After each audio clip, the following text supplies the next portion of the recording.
व्यावसायिकाची केस गंभीर, मेंढपाळ दलित आदिवासींच्या केस गंभीर नाही. आज मेंढपाळाचं अस्तित्व धोक्यात आलंय. मेंढपाळांना अन्न वस्त्र निवाऱ्यापासून या ठिकाणी रोज झुंज द्यावा लागते. नवीन जागेवर गेल्यावर कुठं विहीर आहे का, कुठं संडासला जायचं, त्यांचं आरोग्य काय झालंय, लाईट आहे का, आज अंधारात कोण राहतं. आम्ही तर सोलारच्या गप्पा मारतो. एका ताडपत्रीत राहणारे मेंढपाळ नैसर्गिक आपत्तीशी झुंज देत जगतोय आणि तुम्ही त्याच्यावर हल्ला करता आणि त्यांना संरक्षण मिळणार नाही. बंदुकीचं लायसन कुणाला? बीडच्या गुंडांना, पुण्याच्या गुंडांना. वैष्णवी मारली गेली त्या गुंडाला.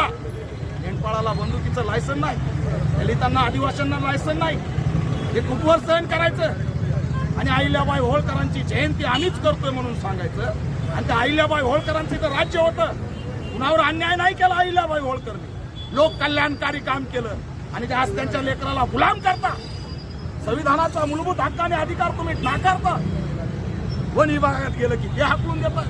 पट्टे त्यांना चारायला द्यायचे नाही, त्यांची वस्ती कायम करायची नाही. पुढे पशुपालन मंत्री पंकजाताई मुंडे गेलाय कुणाला फोन.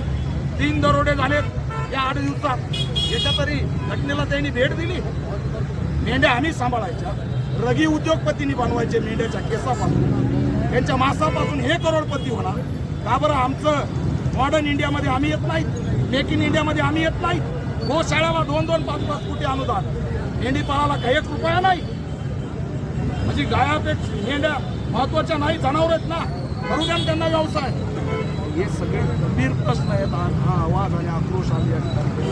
कुटुंबाला 1 कोटीची मदत झाली पाहिजे, या पोलिसांची चौकशी झाली पाहिजे, या आपल्या आरोपीला काही तासात अटक केली पाहिजे. लक्षात ठेवा, आज मेंढ्या घेऊन आम्ही इथं येणार होतो. पोलीस प्रशासनाला आज आम्ही मदत केली, पण जर असंच चालू राहिलं तर मंत्रालयात मेंढ्या घुसवायला आणि समृद्धी महामार्ग अडवायला कोणताच मायचा लाल आम्हाला रोखू शकत नाही.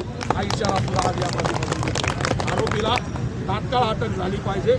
मेंढपाळांना बंदुकीचं लायसन मिळालं पाहिजे, अशा त्यांच्या मूलभूत आणि हक्क अधिकाराच्या मागण्या घेऊन आज आम्ही काम करतो. आपलं Deepak Kedar, all India capital sector Rashtrawadi.